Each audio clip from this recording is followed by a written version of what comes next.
Hello, Pack a Day members. Welcome into this new members only chat. Thank you so much for being here. Thank you so much for being members. You know me, I'm Andy Herman. Excited to chat Packers with you guys today. Still a very interesting process to all of this, meaning still trying to go through, kind of figure out what went right, what went. That's me. I need to mute myself. Sorry about that. Really looking forward to kind of digging into all of it this off season and kind of going through, a variety of different things. Where Green Bay went wrong, kind of reviewing the tape on some of this stuff, especially the passing offense. Would love to chat with Dusty Evely at some point to kind of take a deep dive with him on this. I think that would be really fun. And then kind of just go through kind of the postmortem of everything. Who played well, who didn't, where Green Bay needs to get better, what free agents might work, what draft picks don't work. It's going to be a very interesting offseason for Green Bay. It's not probably one of like the paramount off seasons like we've seen in some years past when they've had, multiple, draft picks in the first 3 rounds of the draft. It's a pretty standard draft for Green Bay. They don't have like a ton of compensatory picks coming or anything like that. They do have money to spend in free agency. So that will be a really important aspect for them.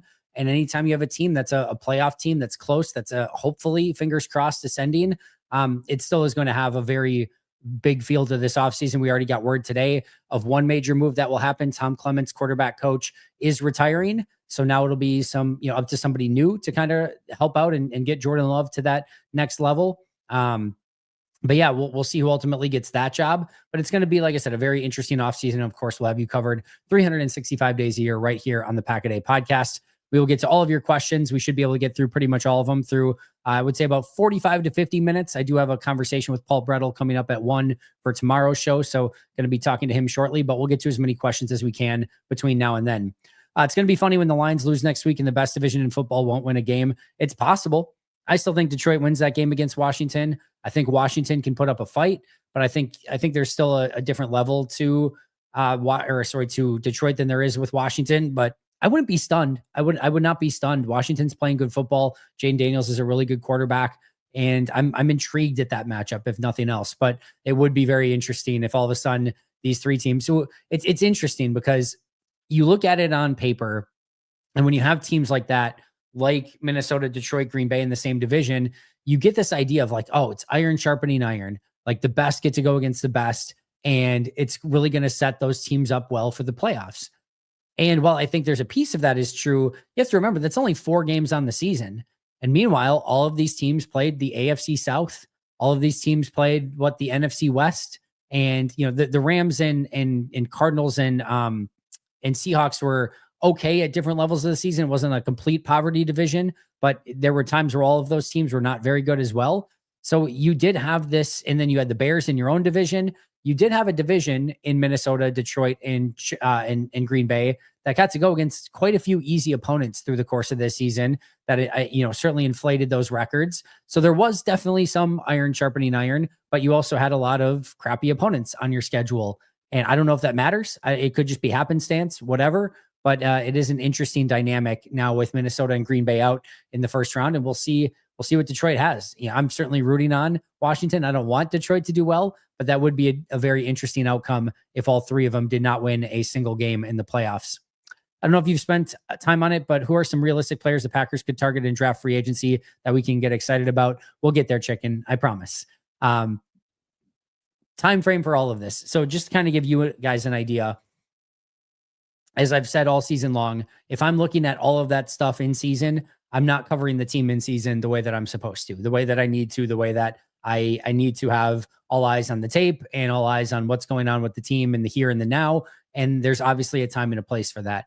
So I would say over the course of the next, 2 to 3 weeks, we'll continue our kind of discussion as to what happened with this team. It'll kind of be a recap of the season as a whole. We'll look at the grades, not only for this past week, but kind of the grades on the year. We'll look back at the draft classes and what we know now about those draft classes. Now that we've seen the entire 2024 season play out, like we'll kind of do our recap of the season through the next couple weeks. And there'll be, I'm sure, some future talk, dabbled in there as well. We'll break down any coaching changes, any, noteworthy events that happen over the course of the next couple weeks. We'll take a look at as well. And then there's going to be a portion of January that's dedicated to this as well, like end of January. And then a big chunk of February will be dedicated to free agency and looking at, who could leave in free agency, who Green Bay could go get in free agency. We'll take a deep dive into all of that. And then, after that, you immediately transition into draft very heavily and looking at, what targets Green Bay would have in the draft and breaking down all the different prospects in great detail. I can give you guys a couple names right now, but again, it's better, I think, if we take the time, effort, and energy to put into it to make it a little bit more encompassing and engrossing and getting all the information that you guys really want out of those conversations. And then from there, of course, we'll break down any players that the Packers actually do sign in free agency, any players that leave in free agency. We'll go through, again, anyone that they actually did draft and do that. Then all of a sudden it's OTAs and mini camp. And then you get that 1 month break. Well, we'll kind of get ready for the season. And then from there, it's training camp, preseason, family night, and onto the regular season and right there. And then, so layers to this. Right now, we're kind of in the recapping 2024 phase, what went right, what went wrong, and that sort of thing. And then we'll get to free agency very, very soon. As I listen to Mike, I wonder why the Packer footwork isn't being improved. Yeah, I know it's something that Mike's talked about for a while. One of the things you have to remember is just how much time that you get with these players week in and week out. And I think there still has to be an emphasis on player development and skill improvement and things like that. But so much of your time, effort, and energy in a week is going over a game plan and getting ready for your upcoming opponent. And it's sort of on you as the player, as Mike's talked about in numerous times in the past, to make sure that you're mastering your own fundamentals and skill work within the position. And that's sort of like an individual thing. You have position coaches that are going to help you through some of that, but it is on the player to kind of do a lot of that stuff on their own and make sure that they're improving their craft on their own. And what you're doing a lot of times in practice during the course of the week isn't necessarily focused entirely on just getting a footwork right or hand placement right. There's pieces of that for sure, but you're so dedicated on breaking down what happened the week before, then getting ready for the week ahead. And then all of a sudden it's on to the next week and the next week. And it's just a constant stream of it because you only get so much time with these guys. And you have to continue to evolve the playbook and the game plan and what you're getting ready to beat the team in front of you. And that really is where the emphasis is. So in training camp and things like that, yeah, you can work on some of that stuff, but just with the CBA, the way that it is and the practice time, the way that it is, there's just not a ton of time for that sort of stuff. And it really becomes like important for the player to kind of work on their own craft, which is sometimes only going to get you so far. So it's an interesting dynamic, but it's not just a Green Bay problem for sure. It's a kind of a problem throughout the course of the league. Ian, I feel like I've been riding we don't need another wide receiver train for a long time, but after what happened this year, I think they could use another guy with more experience. What are your thoughts, Andy? Ian, I'm right there with you on that train of thought. I don't think Green Bay made a mistake. You always have the benefit of hindsight. I don't think they necessarily made a mistake in going with the receiving core that they did this year. And I thought there was a lot of talent in that room. And the thought process really going into this season had to have been, hey, we have a lot of young, talented players on this team. We've got to let them have the space to improve on their own, that somebody within this group could take a major step forward. I would never have predicted at all that not a single one of these wide receivers would have taken a step forward. Not Watson, not Wicks, not Reed, not Dobbs, not Melton, not Heath. Nobody took any sort of real significant step forward. And in fact, you can make a decent sized argument that there's been more regression in that room than progress. I can wholeheartedly say I did not see that coming. And I don't think Green Bay could have either. And I don't think anyone necessarily would have. You had a really good wide receiver room in 2023 with these same guys that showed a ton of potential, that looked like they were going to be, some breakout stars within this group. It even looked early like Jayden Reed was really taking on that mantle a little bit as well. And then it just all kind of fell off and fell apart to some extent. So I think the calculus has changed. Had somebody stepped up and taken that, or even if a couple of these guys just played a little bit better, we probably aren't having this conversation. But now you stack a multitude of things on top of each other. A wide receiver room that led the league in drops, a wide receiver room that not only didn't improve, showed signs of regression, a Christian Watson injury that could keep him out a big chunk of 2025, a Romeo Dobbs double concussion issue that you have to be at least a little bit concerned about moving forward, if not more than that. And you all of a sudden are, and not to mention Christian Watson and Romeo Dobbs, free agents a year after. It definitely changes the feel and look of this wide receiver room. And it has a totally different connotation than it did at this time a year ago.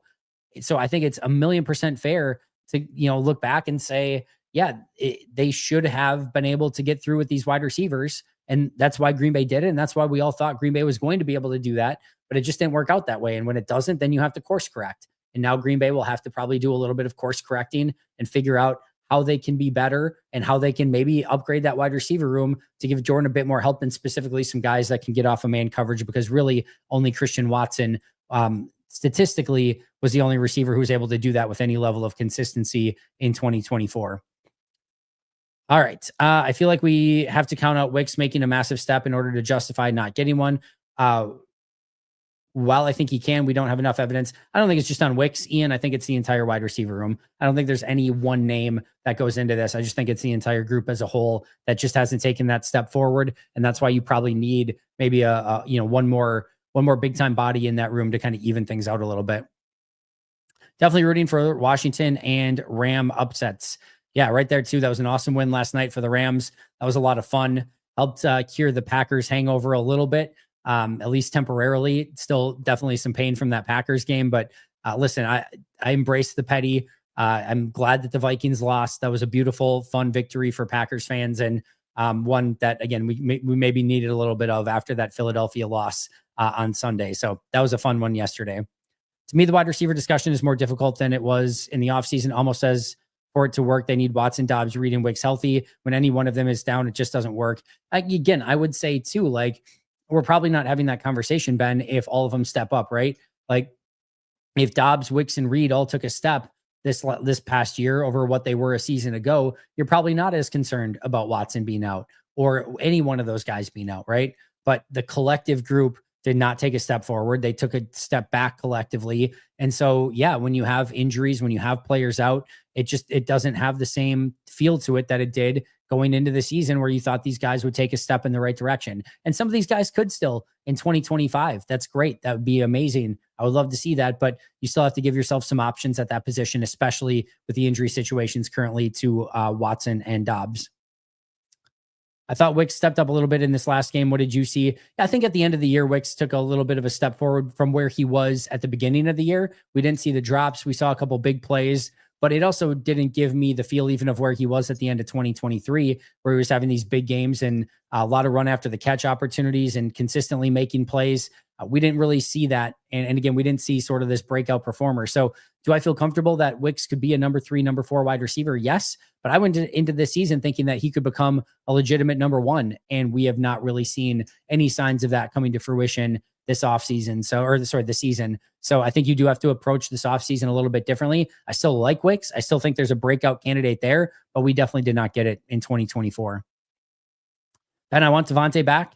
He doesn't want a massive contract and wants to chase a ring with his first team, because if any of those others go down, you have an option that can win regardless. Whether it's Davante or a different player, I do think if you were to get somebody like that, right, you have Davante then as your pseudo number 1. You're probably looking at a 1 to 2 year deal for Davante. You don't want anything long term there. He is getting a little bit on the older side. I think he just turned 31, if I remember correctly, in December. But you kind of then have Davante and maybe either Dobbs or Watson at some point as your number 2, Reed as your 3, Wicks as your 4, and then everything kind of just clicks into place a little bit better. Add Tucker Kraft, Musgrave as your 2, Josh Jacobs as your number 1 running back, and things, kind of, again, click into place a little bit better. Marshawn Lloyd coming back, and it looks like you have a really sturdy group of weapons.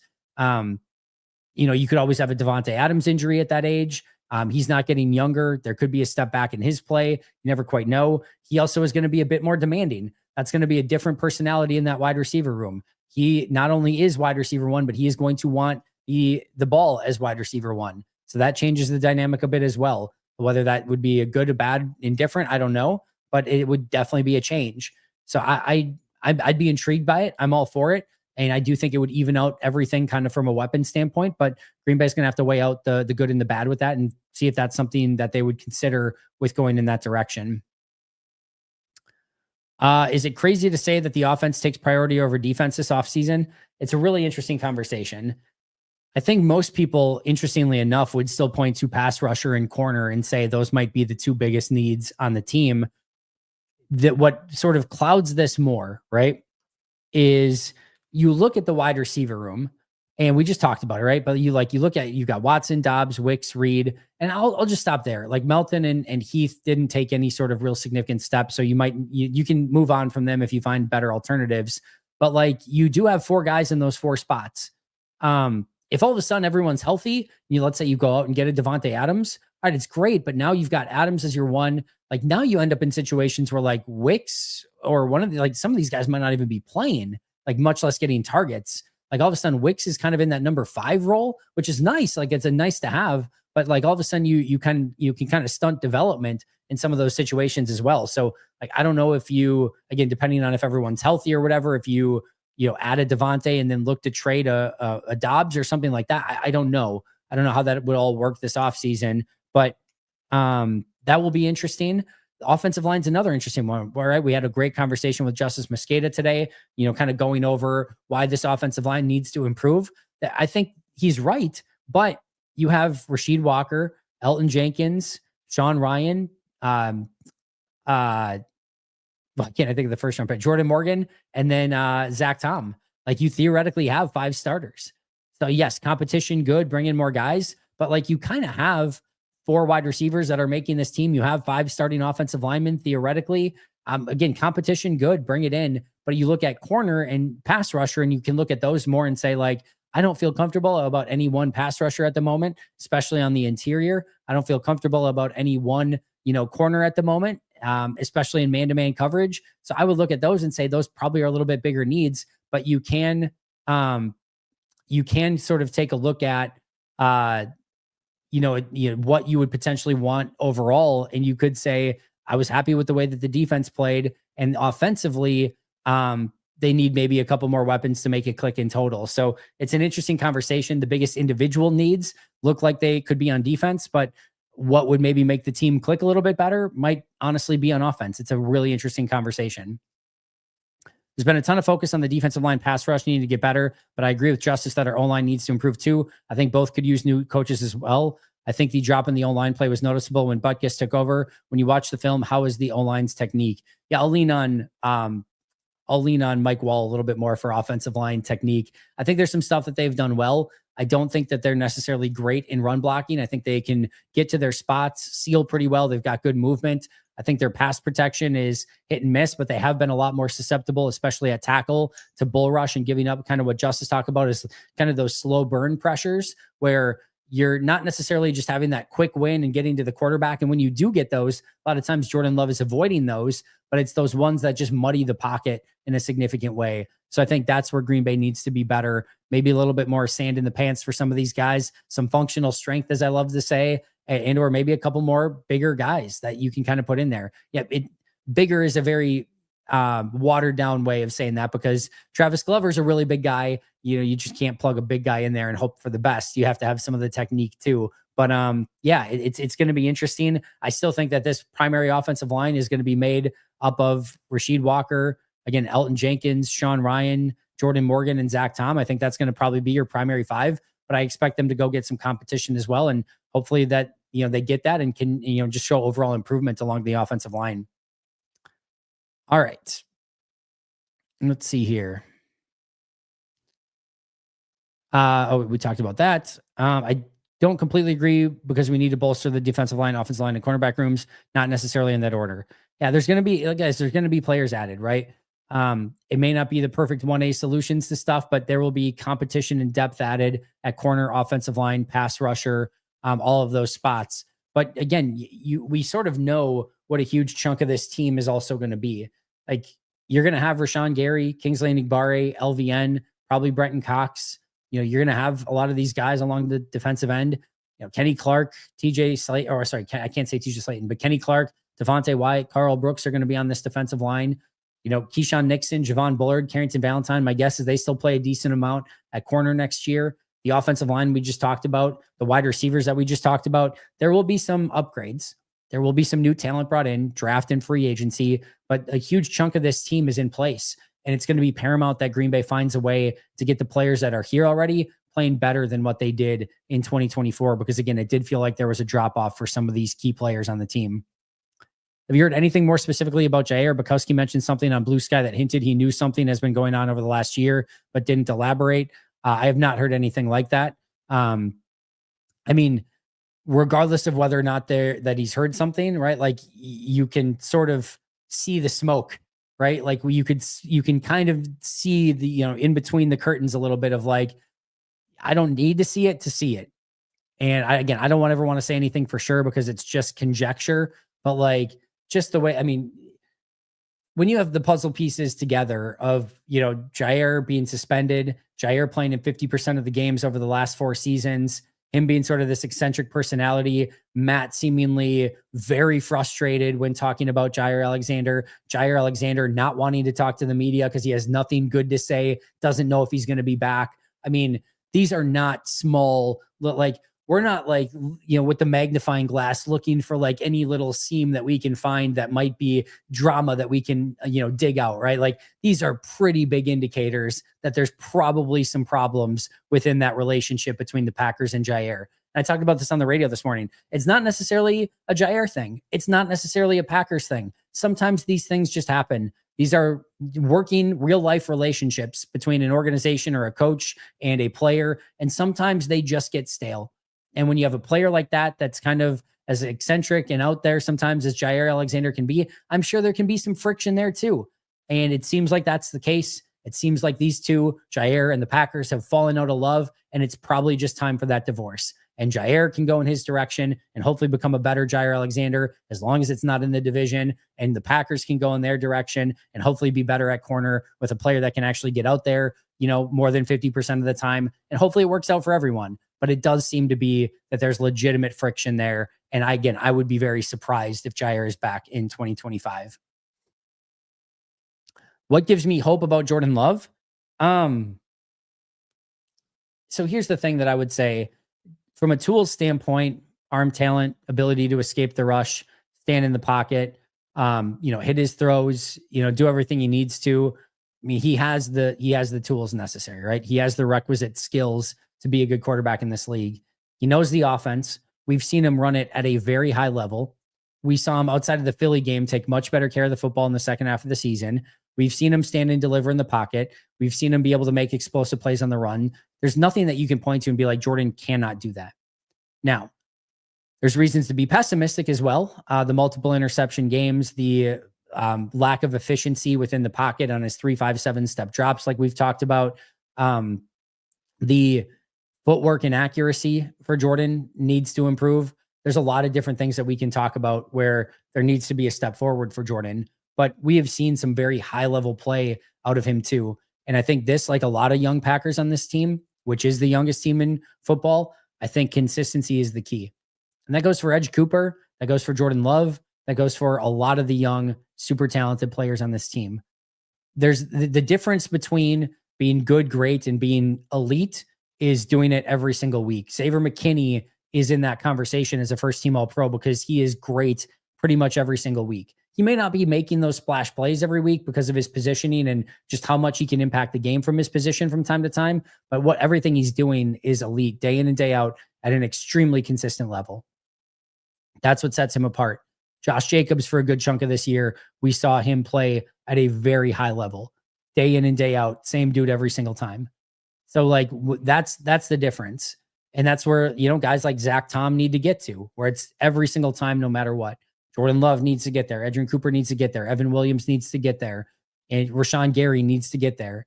LVN needs to take a significant step to get there. You get the point. But I think to me, everything's there for Jordan. Everything's in front of him. But the consistency is what needs to be key. It's hard for me to tell. And again, I think anyone that's saying that they have a great feel on it one way or the other, when it's only been a 2-season sample size, and we've seen very different Jordan Loves through the course of this 2 seasons, and there's been a multitude of injuries, especially during this season, and the offense has felt a little bit disjointed. It's tough for me to say, yep, it's all on Jordan. It's not. Matt LaFleur saying very clearly it's not just on Jordan. Everyone around him needs to be better. I thought the explanations today on the interceptions were fantastic as to showing exactly what's going on, where wide receivers aren't at the right depth. They're running the right routes. It's the attention to detail stuff. And overarching, whether it's Love or anyone else, that's where this team needs to get to. Consistency and attention to detail. And until they get there, we're going to see similar results where, hey, yeah, you can still beat up on some pretty crappy teams, but when you get to really good teams, you're going to be behind the eight ball. And that's what we saw all year long from Green Bay. Goody and Matt love to say that they're always evaluating things. What changes have they made to adjust based on those evaluations? What gives you hope that they will make the necessary changes? Well, I think, I think Goody certainly changed up this past year, kind of even how we went about going to get players. Josh Jacobs and Xavier McKinney are two very big time free agent signings. I think he had adjusted how he went attacking defensive players, meaning I think he found guys specifically to fit this Jeff Hafley defense and guys like Evan Williams, Javon Bullard, Edgerrin Cooper, etc. So I think there's been some adjustment there. So I do think Goody has evolved over time. We'll see what he can do, this upcoming, draft and free agency and things like that. I think Jeff Hafley was probably the number one example of adaptability. I don't think we even saw Jeff Hafley run the defense that he wanted to run, yet it was extremely effective because he was adaptable. He was consistently able to put players in positions to succeed, was able to adapt his scheme to the players that he had available to him out on the field, what teams he was playing against. So I think they were constantly evaluating and updating things. And I would argue Matt's evolutions on offense have not gone according to plan, but we saw a pretty significant evolution of the Packers offense this year. Now, maybe it was the opposite direction, right? I think that there were some massive changes in the run game, how they went about play action, how they went about running this offense in totality. It looked like a totally different offense. And that was in an effort to evolve the offense to be better. Again, your interpretation of how well that worked. Spoiler, it didn't work, I don't think, the way that he really wanted it to, but there was definitely an evolution of the offense and a lot of changes that went into it. So I think that they have consistently reevaluated things. I think they've put the changes in. The results from those changes, I think, are a little bit more up for interpretation. Found Matt LaFleur's comments about play action and how they ran a lot more gun because the running game was more effective than out of center, which cut out traditional play action plays. Find it odd. I don't think it's odd, Ben, in the fact that they saw that they were running much more effectively out of shotgun. So they ran out of shotgun. He also talked about some of the bootleg stuff with how teams defend it now and basically just, like what Green Bay did. You saw some of those plays from Brenton Cox where they just weren't even remotely buying the run action and would just level the quarterback. And that you don't necessarily want Jordan Love taking those shots. So some of the bootleg stuff on certain defenses, you don't want to run it against that. And I do think they have to figure out a way on offense to play more multiple, to do a bit more bootleg, rollout, play action. And he said that there would be a deep dive into how some of the other teams are running some of these plays and how they can, put that into their offense, which I do think they need to look at. But I'm encouraged by the fact that they're looking at, we're struggling under center to run. We're having a lot of success out of shotgun. Let's run out of shotgun. And then how can we evolve out of that? And again, I think there are steps that need to be taken to make it so that it's not maybe quite as predictable, that they can run under center. And I don't think that this is what Matt's saying here, right? But what I don't want is, for the statistics to say, hey, you suck at running under center, you're great at running out of gun. So the conclusion is, let's just run out of gun. If the numbers say you're great at running you're great at running out of gun, but you're not very good at running under center, that what needs to happen is not to say, let's get away from being under center. What the evaluation needs to be is how can we be better under center? And how can we make those upgrades and changes needed to be a better running team under center, which is then going to enhance our play action game under center. So I think that's what needs to get looked at. Again, I think those changes and upgrades need to be made, but I do love the fact that they're looking at that stuff, that they're understanding of what they do well, what they don't do well. And then they're going to have to kind of constantly look at how can they take those things that they don't do well and do better at them rather than just getting away from them entirely. Camilio, I went to Philly for the game. Probably the most unbearable fans I've ever seen. Yeah, I've seen obviously some of the stuff online from Basaraski, which has obviously gone extremely viral. And thankfully that douchebag has been taken care of. I know his job has made a comment on it. They've banned him from the stadium for life. Those are all good things. But these are things we've known about Philly and their fans. And I think what's a bummer is that I think they've, and it's not all Philly fans by any stretch of the imagination, but they've almost worn it as a badge of pride. Hey, don't come in here. You're, going to get, torn apart. There's going to be fights. There's going to be whatever. And that's not what this is supposed to be. I get you want to defend your home field turf and you want to drown out any Packer fans that are in the stadium and stuff like that. You can do that without having to be a dick to the people in the stands. Like there's good ways to do that. There's good and bad ways. And unfortunately in Philly, it seems like they have embraced doing it the wrong way for far too often. And they've got to get that figured out. And the NFL's got to get that figured out. The Eagles have got to get that figured out. That stuff can't happen. Like, as a Packer fan or any other fan going into that stadium, you should not fear for like, am I going to end up in handcuffs? Am I going to end up in, a bloody mess going out of this game? Like, you should not have to fear that stuff going to a football game. It's ridiculous. It's stupid. And it's very unfortunate that that's the case. Andy, thank you for everything this season. You've been amazing. Would you think about possibly bringing back Adams and MBS? MBS, no. No, I don't have any interest in MBS. Adams, sure. If the price was right, if Adams wanted to come back, I think there's a synergy there. I think it could make some sense. I think he wouldn't like break the bank entirely, like a big time, 25-year-old prime of his career wide receiver, like a T Higgins or something like that. I think they have the money to spend on it. I do think there could be some synergy there, whether the odds of it happening, I don't think are super high. I don't think it's impossible, but I would at least explore it if I were Green Bay. And if he does become available via, if he gets cut at that point. Watching the Vikings last night did make me feel better. Does that make me a bet? No, it makes you a great Packer fan, Adam. No, that's what you should be doing. Embrace the petty in those situations. Depends on how well Quinn and Kingsbury have Jaden and the team ready. Detroit struggles awfully with highly mobile quarterbacks. I do think Washington will put up points. I don't have much question about that. I think Washington will get in the 20s in this game. I just think Detroit probably gets in the 30s, and I think that's probably the difference.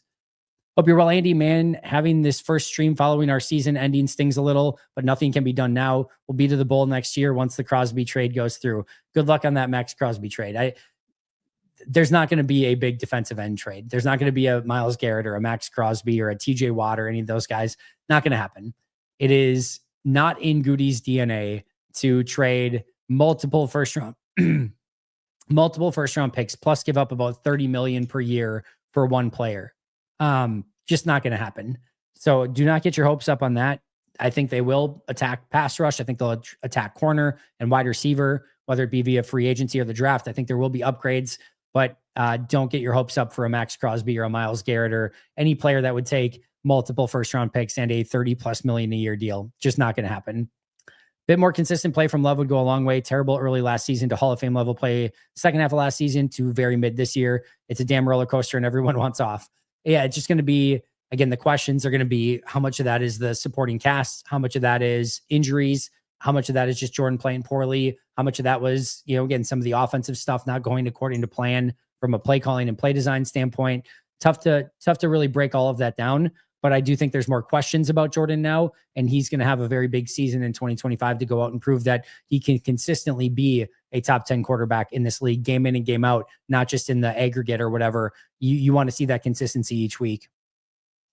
Andy, we heard from LaFleur this morning. Will Goody speak at all this week? Yeah, he's talking on Thursday at noon. I was not able to make LaFleur today because I had the radio show right beforehand. I will be at Goody's press conference on Thursday.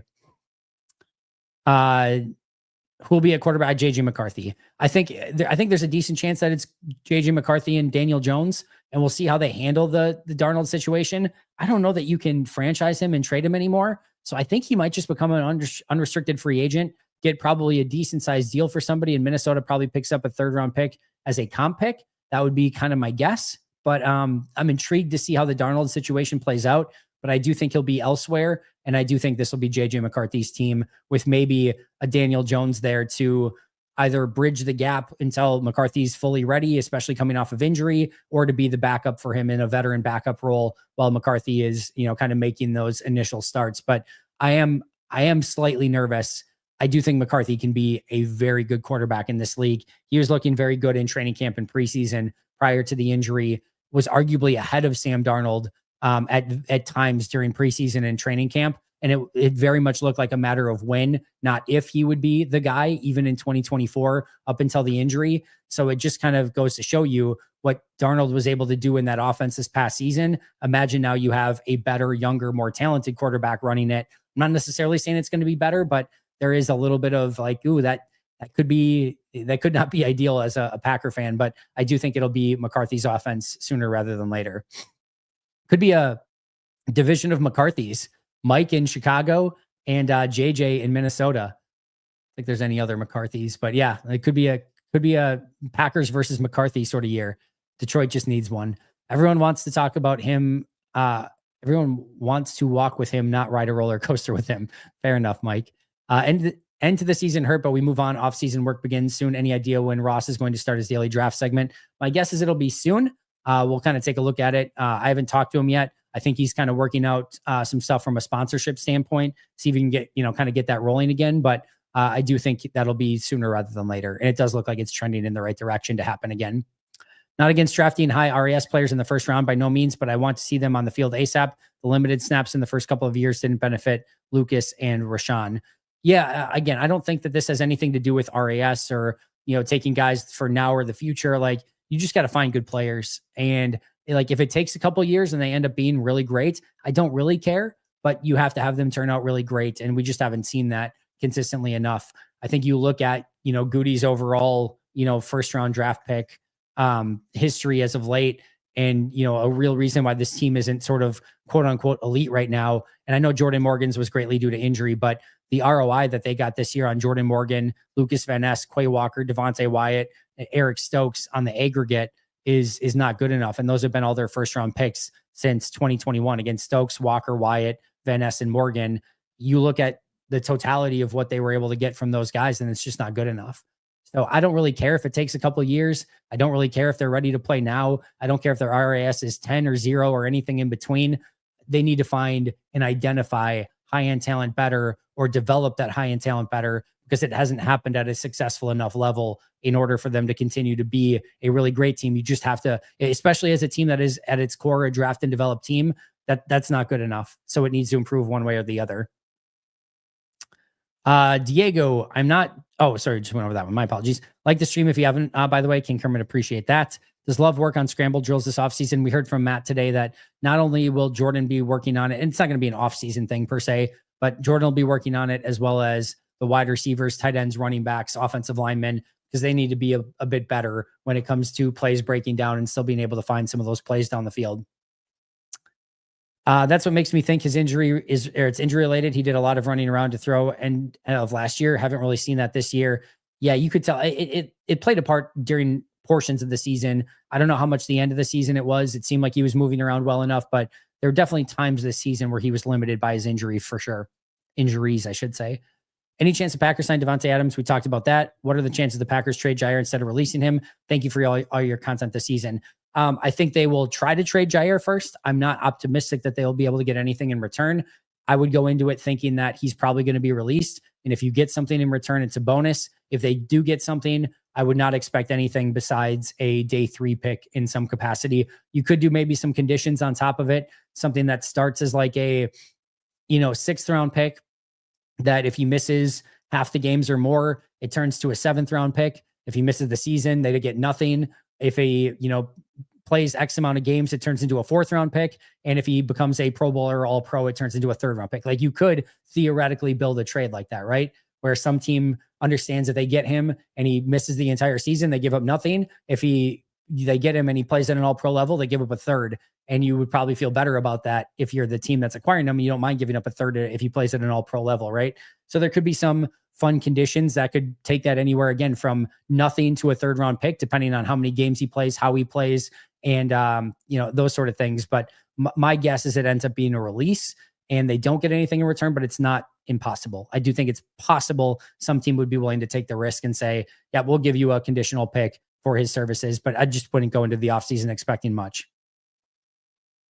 Tell me everything will be okay. You said in the past this goal is 2025 Super Bowl. Does this still ring true? I will correct a little bit on that, where I said the window seems most open and everything seems to be trending towards 2025, when all these young players that they've developed over 2023 and 2024 will be in, ready, I think, at a higher level than what they were over these past couple of seasons. They're finally going to have more salary cap space to go spend. There's not at risk of losing any big time free agents in the offseason. So the arrow, kind of from a development standpoint, a maturity standpoint, a free agency standpoint, draft picks finally getting to the stage where they're probably ready to play at a higher level, everything pointed at 2025. I never said Super Bowl or bust or that needs to be the year or anything like that. It just, to me, 2025 was the season you should have targeted all along to be like, that's when we need to be the best team in the league. Can they be? Yes. Will they be? That's another story. And we'll have to kind of see how this offseason and then 2025 actually play out. Live in the Twin Cities and definitely am on Team Petty. A lot of sad Vikings fans today, and I love it. Love that for you, Corey. Packers don't generally trade for high-end talent, but I'd love to see them get Max Crosby. What do you think it'll cost? I haven't looked at potential costs yet for things like that, but usually something like that is, first and a third, first and, second, 2 firsts, something to that effect. And it's going to be a non-starter for Green Bay, not only when you consider giving up premium draft capital plus a huge contract as well. I'm not saying it's impossible. They've had the conversations about Khalil Mack in the past, that they were pretty close to potentially making that trade. But yeah, I just don't see it. Could be wrong, but I don't, that's usually not in Green Bay's DNA. And how I always view this too is if, let's say Max Crosby or Myles Garrett become available, right? If you think of all 32 teams, Green Bay is actually going to be the one that makes the most, the biggest offer. There's just no way. Some other team will be more desperate, that will be willing to give up more draft picks, and they'll trade them to that team. So that's just not what Green Bay does. And I think more often than not, they're right to operate that way. Salute to Tom Clements. I agree with that. He's been a unbelievable coach for this Packers team over multiple multiple 10 years of coaches. And obviously Rodgers, Favre, and Jordan Love, pretty awesome career for Tom Clements. So far, the teams with pass rushers have been dominant. This has to be addressed. One elite guy will make everyone better. Matt LaFleur and 10 need to be better. Yeah, it just, again, depends on how much resources you want to put into that one player. And it doesn't necessarily have to be an edge rusher. Defensive tackle is in that as well. Also, you mentioned that, right? The elite pass rushers. And there's reasons for this, right? But Max Crosby's team's not in the playoffs, right? TJ Watt's team is eliminated in the first round. Myles Garrett's team is not in the playoffs. And again, not necessarily due to these. Micah Parsons' team is not in the playoffs. The Lions are still thriving without Aiden Hutchinson, maybe not so much on the defensive side of the ball. Nick Bosa's team is not in the playoffs. So yes, you need to have really good pass rush, but all the best pass rushers are home right now. They're not left in the playoffs.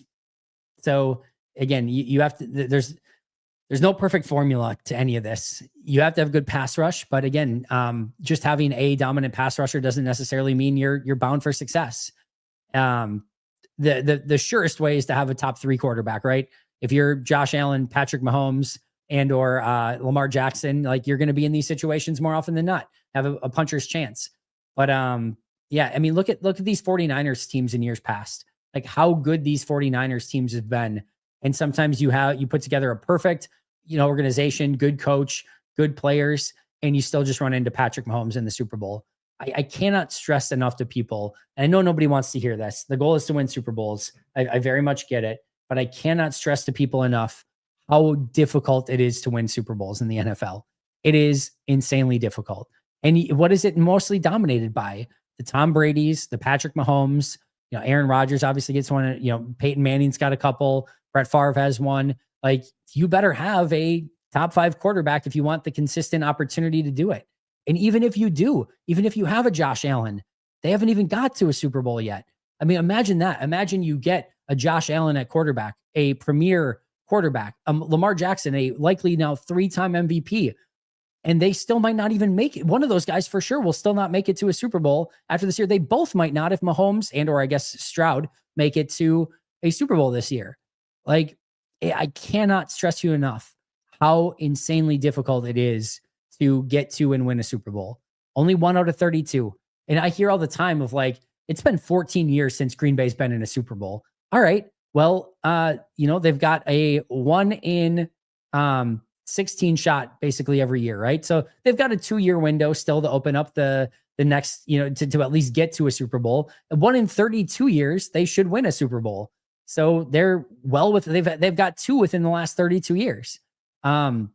So again, I cannot stress it enough. I get what the bar is in Green Bay. I understand it, especially with the talent that they've had at quarterback. It's frustrating, but it is insanely difficult to win at that high of a level year in and year out. There's always going to be a team that's peaking at the right time. And you better hope that you're that team. And even if you get everything right, it still may not bounce in your favor. It's just really freaking hard. And thanks for all you do. It keeps me informed on all Packer things. Jordan has frustrated me with being short on the long ball. I know he has some great throws, but he throws a lot shot. I'm not exactly sure what that last part means, Bruce, but here's the thing. I thought in the offseason and early in this year prior to injury, his deep ball looked better than it ever had in the past. He was money on it all offseason. He was money on it early in the season. And then the injuries hit and he never quite got that feel back. So again, I'm not, that may have nothing to do with the injuries, right? Might not, but I will tell you training camp, preseason, and early in the year, it looked awesome. It looked absolutely awesome. And then he just kind of lost it. And I don't know if that MCL groin, whatever, I'm not sure how much of that played a part. Could have been nothing, but it was definitely something that was noticeable that he kind of lost through the course of the year and didn't ever quite get it back. It'd be something he has to work again on this offseason. Good afternoon, Andy. Who are the front runners for QB coach, and will Matt LaFleur let them do their job, or will Jordan take? I mean, I think Jordan very much takes criticism. I think he's probably one of his hardest critics on himself. I don't think Matt LaFleur has gotten in the way of Tom Clements doing his job one iota. And I think the leaders in the clubhouse, I think Luke Getsy could be a very, potential popular option.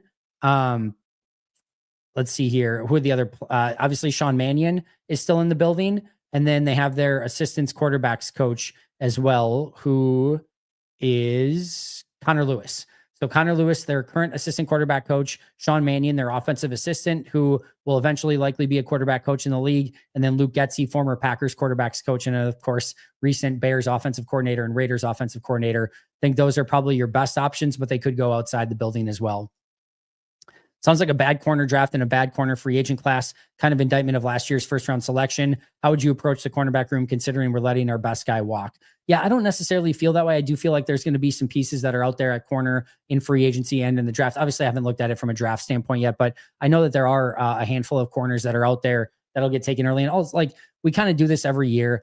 And then like some guy that was taken in the second, third, or fourth round ends up being the best of the bunch anyway. So like, I guarantee you somewhere between the first and 300th pick in this draft or whatever it ends up being, there will be a good corner that is taken, probably multiple of them. So go find them. And I guarantee you that there will be a couple big free agent corners that go somewhere and play really great football this year. Go and find them. So I don't, and I don't think that you can always just look ahead either. Like Green Bay's constantly looking ahead of where their needs are, but you have to also take the best player available on the board. And they felt it was Morgan. They felt it was Cooper. They felt it was Bullard. They addressed those positions, Evan Williams, etc. And some of those were definitely needs as well. But yeah, I think they will address it both in free agency and via the draft at corner. Honestly, the concerning thing for me is how disinterested I am in this team. Seeing the Commanders make plays and have fun just made me miss Packers of prior years. Please fix my perspective, Andy. Yeah, this season is tainted by the last 3 games. I think if you take what I would, challenge you to do is go take a look at Green Bay from, let's even say the Carolina game last year, December 24th. They go 4-1 at the end of that stretch. And then this year, up until really kind of that, I mean, even up to the New Orleans game, right?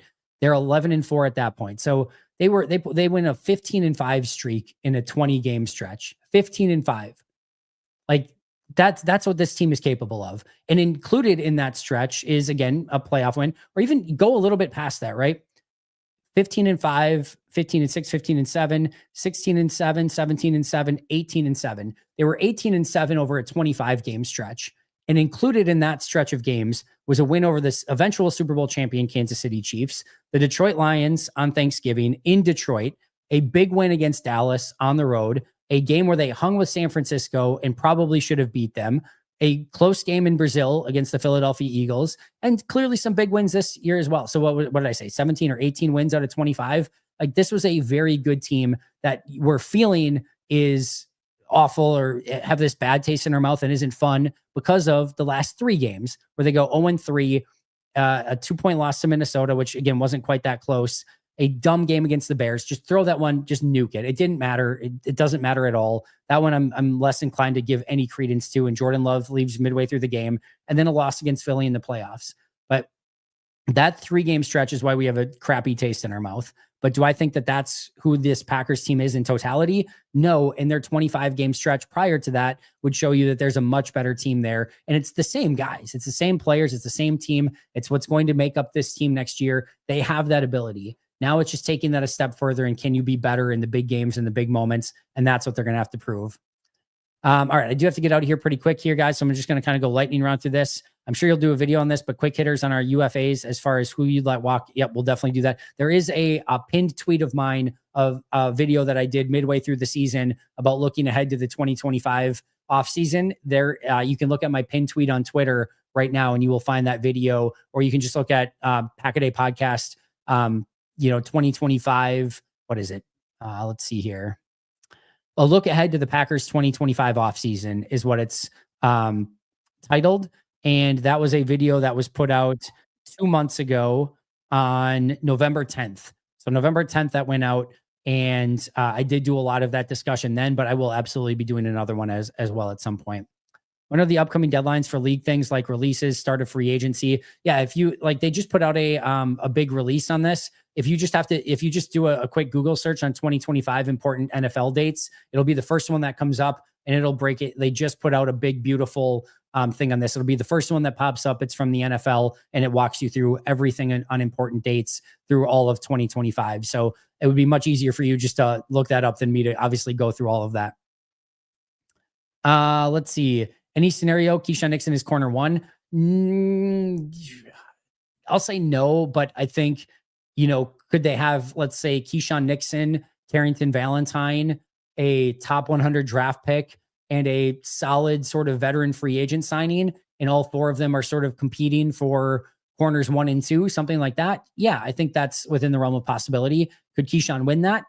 Maybe, theoretically, yes. But probably that means your free agents and your draft pick didn't quite go according to plan. So within the realm of possibility, but I think in a perfect world, he's probably closer to corner 2, 3, or maybe even 4 if things would go really, really well. For anyone wondering, the name of the jerk who harassed Basarowski Productions, yeah, Ryan Caldwell, you can find it online.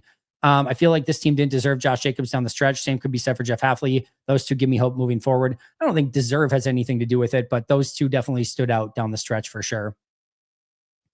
Could see if they don't get a free agent corner. Yeah, again, I think it's going to be more of a competition-based thing would be my guess.